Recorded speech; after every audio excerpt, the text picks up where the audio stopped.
Channel আরডিস classes. আজ আমরা যে টপিকটাকে নিয়ে আলোচনা করতে চলেছি সেটা হচ্ছে 5 কিংডম ক্লাসিফিকেশন। সবার আগে আমাদের জানতে হবে যে ক্লাসিফিকেশন কাকে বলে। ক্লাসিফিকেশন এমন একটা পদ্ধতি যেই পদ্ধতিতে আমাদের ওয়ার্ল্ডে যে অর্গানিজমস রয়েছে সেই অর্গানিজমসগুলোকে তাদের পার্টিকুলার কিছু ক্যারেক্টারসের বেসিসে আলাদা আলাদা গ্রুপে ভাগ করা হয়েছে। সো এই পদ্ধতিটাকে বলা হয় হচ্ছে ক্লাসিফিকেশন। আমি যদি একটু সিম্পল ভাবে বলি যে আমার কাছে কিছু কালারের বল আছে, সো আমাকে বলা হলো সেই বলগুলোকে কি করতে না আইসোলেট করতে। সো আমি সবার প্রথমে কি করব, বলগুলোকে গ্রুপ করব কিসের বেসিসে না তাদের কালারের বেসিসে। ইন কেস আমার কাছে red colour, blue colour, green colour, yellow কালারের বল আছে, সো আমি রেড কালারের বলগুলোকে রেড, ব্লু কালারের বলগুলোকে ব্লু সেকশন, গ্রিন কালারের বলগুলোকে গ্রিন সেকশন, এইভাবে ভাগ করব। সো যে আমাদের অর্গানিজমস ওয়ার্ল্ড রয়েছে, যে লিভিং ওয়ার্ল্ড রয়েছে, সেই লিভিং ওয়ার্ল্ডের যে সমস্ত অর্গানিজমসগুলো রয়েছে তাদেরকেও ট্যাক্সোনমিস্টরা ঠিক এইভাবে খুব সুন্দরভাবে তাদেরকে কি করেছে, ক্লাসিফাই করেছে। সো এই ক্লাসিফিকেশনের প্রথম পর্যায়ে যে কোন অর্গানিজমসগুলোকে কিভাবে কি প্যাটার্নে ক্লাসিফাই করবে তখন অনেক রকম কনফিউশন ক্রিয়েট হয়েছে।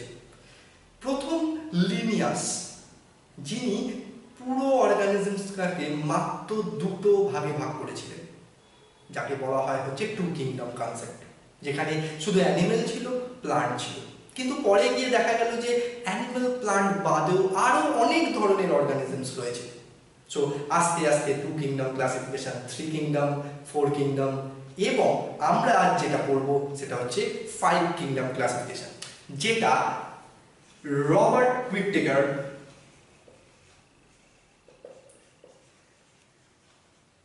1969-এ প্রস্তুত করলেন।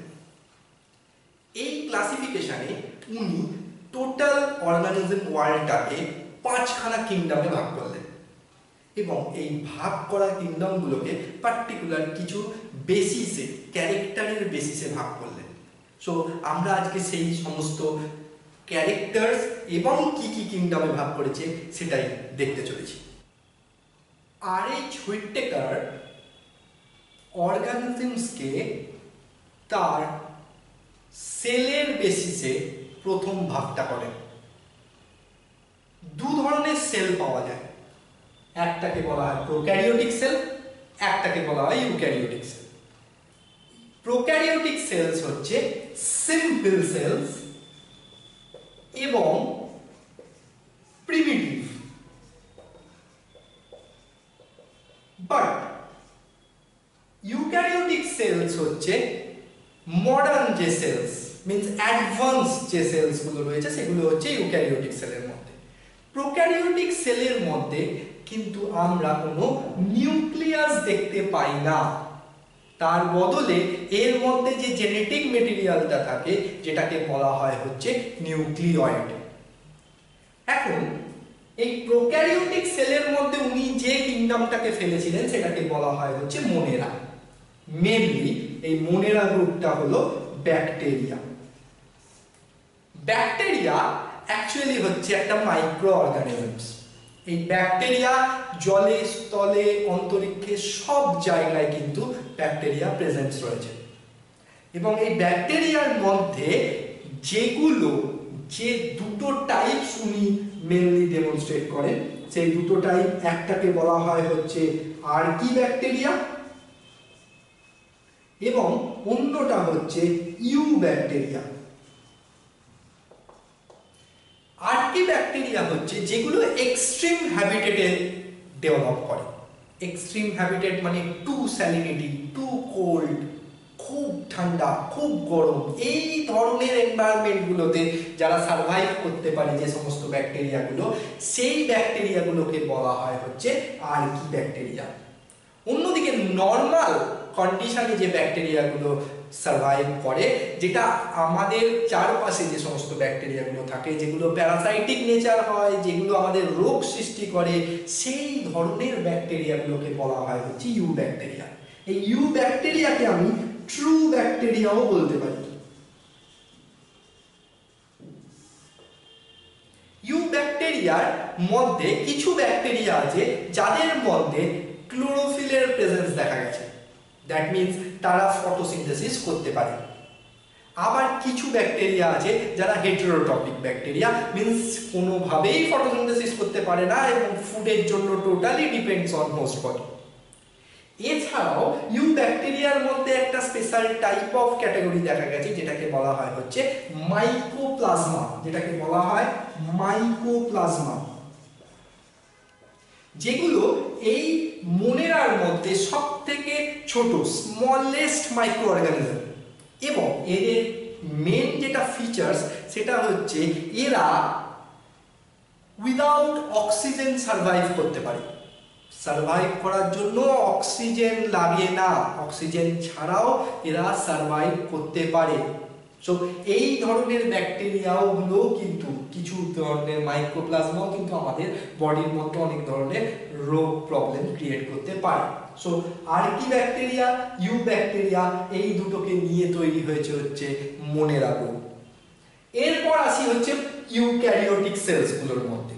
সো ইউক্যারিওটিক সেলসেরও একখানা ভাস্ট ডিস্ট্রিবিউশন রয়েছে, প্রচুর অর্গানিজমস রয়েছে।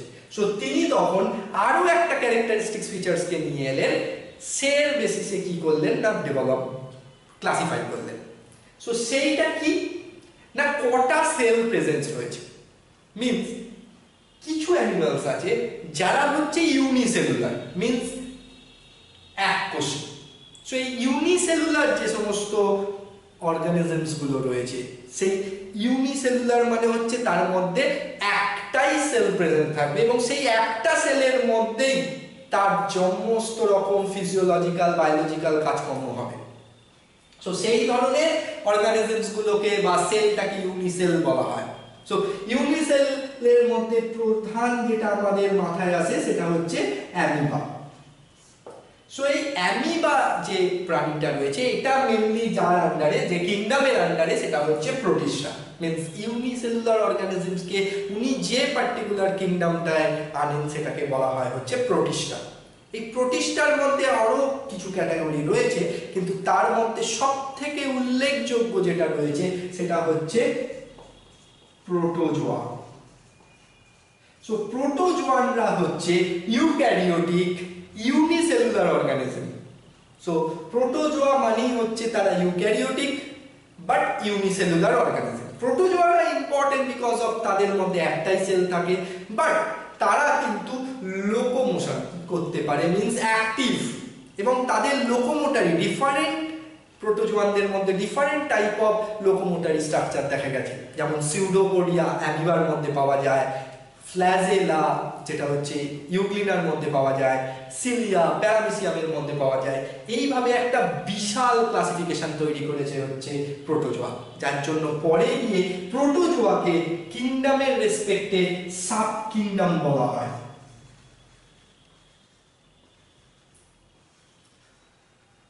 সো সাব কিংডম প্রোটোজোয়ার আন্ডারে অনেক ফাইলাম রয়েছে এবং সেই ফাইলামের আন্ডারে প্রচুর প্রোটোজোয়ান্স রয়েছে। সো প্রোটোজোয়ান্সের যে নাম্বার সেটা কিন্তু অন্যান্য যে অর্গানিজমস ওয়ার্ল্ড রয়েছে তার মধ্যে বেশ অনেকটাই ভালো।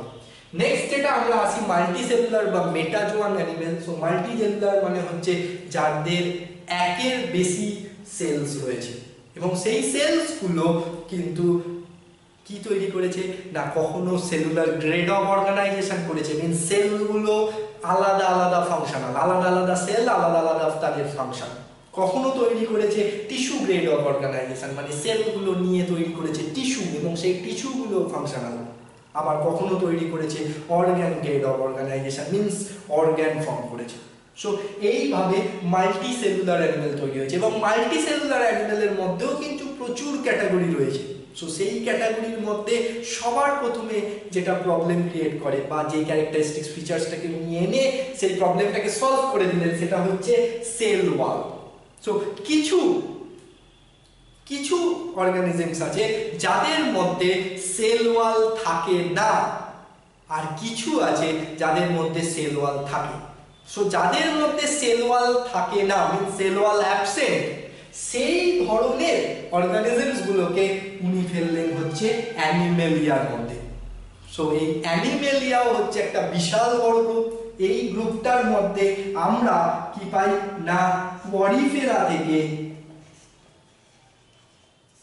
আপ টু ম্যামালস পর্যন্ত যত অ্যানিমেল আছে সব অ্যানিমেল কিন্তু এই অ্যানিমেলিয়া কিংডমের আন্ডারে। সো অ্যানিমেলিয়া কিংডমটাও একটা বিশাল কিংডমের পরে এই কিংডমের আন্ডারে ভার্টিব্রেট এবং তাদের আন্ডারে বিভিন্ন ফাইলামস ক্লাস ভাগ হয়েছে।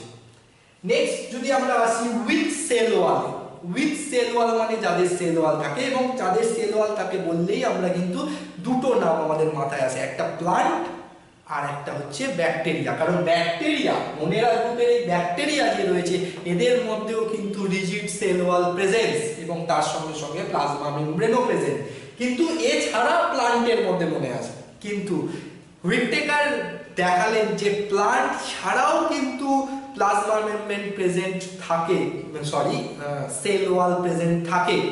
সো সেই রেসপেক্টে তিনি তখন কি করলেন না আরো একটা ক্যারেক্টারিস্টিক্স নিয়ে এলেন, যেটার বেসিসে ওই দুটো প্লান্ট ছাড়া যেটা রয়েছে সেটা হচ্ছে ফানজাই। সো ফানজাই আর প্লান্টকে তিনি ডিভাইড করলেন কিসের বেসিসে না তাদের ফুড প্রিপারেশনের বেসিসে। কারণ প্লান্ট মানেই আমরা জানি তাদের মধ্যে ক্লোরোফিল রয়েছে, তারা ফটোসিনথেসিস করতে পারে এবং নিজেদের খাদ্য নিজেরা তৈরি করে দিতে পারে। সো তারা হচ্ছে অটোট্রপ বা ফটোট্রপ। সো ফটোট্রপ বা অটোট্রপ যে সমস্ত যে অর্গানিজমসটা রয়েছে তারা যে গ্রুপটার মধ্যে তাদের আন্ডারে যে কিংডমটা তৈরি হলো সেটা হচ্ছে প্ল্যান্ট, মিনস যারা খাবার তৈরি করে তারাই প্ল্যান্ট গ্রুপে গেল। কিন্তু আরো একটা গ্রুপ রইলো যাদের মধ্যে সেল ওয়াল প্রেজেন্ট রয়েছে কিন্তু খাবার তৈরি করতে পারে না, that means they are heterotroph. So তারা হচ্ছে ফানজাইও একটা বেশ বড় গ্রুপ, যার মধ্যে ডিউটেরোমাইসিটিস, অ্যাসকোমাইসিটিস, বেসিডিওমাইসিটিস এরকম প্রচুর গ্রুপ রয়েছে। এবং এই ফানজাই সম্বন্ধে যদি আমরা একটু বলি, সো ফানজাই যে সরু সুতোর মতো অংশটাকে নিয়ে তৈরি করে, দিস ইজ কল্ড হাইফি, এবং হাইফি আলটিমেটলি পেঁচিয়ে তৈরি করে মাইসেলিয়াম। সো এদের বডিটা মাইসেলিয়াম নিয়ে তৈরি এবং এদের রিপ্রোডাকশনটা কিন্তু প্রচুর ভেরিয়েশন রয়েছে। এরা সেক্সুয়াল রিপ্রোডাকশন করতে পারে, আসেক্সুয়াল রিপ্রোডাকশন করতে পারে, স্পোর দিয়ে রিপ্রোডাকশন করতে পারে, মিনস আসেক্সুয়াল রিপ্রোডাকশনের মধ্যে স্পোর তৈরি করে, যার জন্য কোনো একটা জায়গায় যদি একটু ফাঙ্গাসের জন্ম হয় তাহলে সেইখান থেকে কিন্তু সেই কিছুদিনের মধ্যে ওই জায়গাটা পুরো হয়ে যায়। এবং এরা স্যাপ্রোফাইটিক নেচার হয়, মিনস পচা গলা সাবস্টেন্সের মধ্যেও কিন্তু জন্মায় বেশিরভাগ ক্ষেত্রে, সহায়তাকে দেখা গেছে। সো এই যে ফানজাই গ্রুপটা রয়েছে, এই ফানজাই গ্রুপটার মধ্যে আমরা একটা খুব কমনলি ফানজাইকে শুনি, সেটা হচ্ছে ব্যাঙের ছাতা বলে থাকি। সেই যে ব্যাঙের ছাতা যে স্ট্রাকচারটা তৈরি হয়েছে ফ্রুট বডিটা হচ্ছে এদের অ্যাকচুয়ালি ভেজিটেটিভ একটা স্ট্রাকচার। সেটা নিয়েও আমরা পরে আরো এক্সট্রা আরো অন্য কোনো ভিডিওতে ফানজাই সম্বন্ধে আমরা ডিটেলসে জানবো। সো হেটেরোট্রপিক গ্রুপের মধ্যে পড়লো হচ্ছে ফানজাই। সো আমরা মোট 5টা কিংডম পেলাম। ফার্স্ট যেটা মোনেরা পেয়েছি, সেকেন্ড প্রোটিস্টা পেয়েছি, থার্ড যদি আমরা অ্যানিমেলিয়াকে বলি, এবং ফোর্থ অ্যান্ড ফিফথ হচ্ছে প্লান্টিক অ্যান্ড ফানজাই। সো এই 5টা নিয়ে হুইটেকার কি করলেন না একটা কিংডম দাঁড় করালেন, যেটাকে বলা হয় হচ্ছে 5 কিংডম ক্লাসিফিকেশন। এবং এই 5 কিংডম ক্লাসিফিকেশন পড়তে গেলে আমাদের যেটা দরকার সেটা হচ্ছে প্রত্যেকটা কিংডমের আলাদা আলাদাভাবে ক্যারেক্টারিস্টিক্স ফিচার্স আমাদের পড়তে হবে। সো আমাদের এইচএস এর জন্য আমরা যদি বলি তাহলে এইচএস এর জন্য ফিচার্সগুলো কিন্তু খুব ইম্পর্টেন্ট। আর এই ফিচার্সের মধ্যে যে সমস্ত পয়েন্টসগুলো আছে সেগুলো আমাদের নিট এবং আদার্স কম্পিটিটিভ এক্সামের জন্য খুব ইম্পর্টেন্ট। সো আমরা আবার দেখা হবে অন্য কোনো ভিডিওতে। সো ততক্ষণের জন্য থ্যাংক ইউ।